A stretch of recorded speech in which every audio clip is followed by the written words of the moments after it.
Ayan, wash out mga lodi. Ngayong hapon may i-challenge natin dito si Madam. May ipapasagot tayo kung masasagot niya. Pero pag hindi niya masagot, kung pag masasagot niya, mayroon siyang bonus. Pag hindi niya masagot, wala siyang bonus.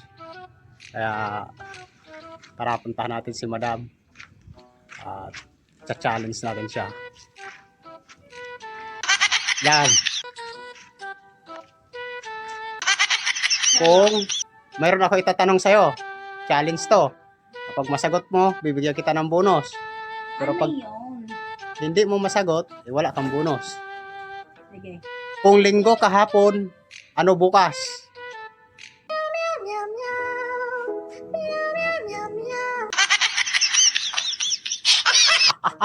Martes. Martes daw mga idol. Tama ba?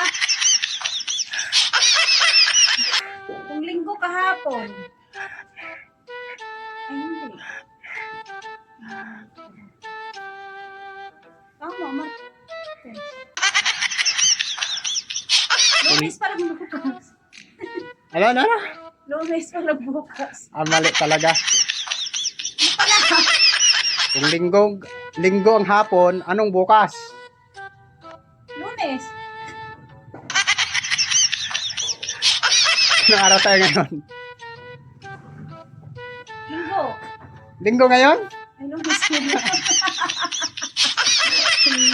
Ay. Alam ko anong araw. Di na alam mga idol ko anong araw. Sabi ko, linggo, kung linggo ng hapon, anong bukas? Sabi niya, Linggo ng hapon. Lunes. tama ka nga, Lunes nga. Paano pag linggo kahapon, tapos Lunes, anong bukas? Kahapon man. Linggo kahapon, anong bukas? Ay, di Martes. Martes, ayan. Tama si Madam mga idol. Pero, meron pa tayo isang tanong. Last chance na to. Kapag ka masasagot, saka natin siya bibigyan natin ng talagang bonus talaga. Anong kahoy ang pinakamahirap na akyatin?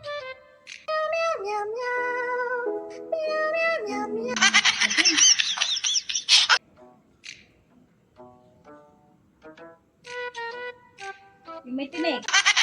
Ay, hindi. Kahit may tinik yan, madali lang akyatin yan. Kaya mga idol, anong kahoy ang pinakamahirap na akyatin? Comment down below kapag nasasagot nyo yan. Yung bonus ni Madam, sa inyo na. Hindi masagot to eh. Yan o. Yung may may bubuyog. Hindi. Kahit na may bubuyog, madaling akyatin yan. So, iwanan ko dito sa comment section yung mga comment nyo. At i-review natin kung sinong nakakasagot. Anong kahoy ang pinakamahirap akyatin? Nasagot ko yung una ha.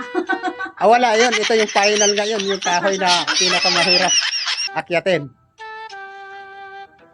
Ayan. Saka pa-subscribe na rin ang ating YouTube channel. Lagay ko po sa comment section yung link. Tapos pagka nakapag-subscribe, comment down. Sige, Para titingnan ko nga kung anong tamang sagot. mabibigyan natin ng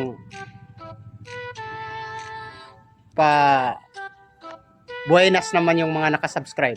Ayan. Thank you po.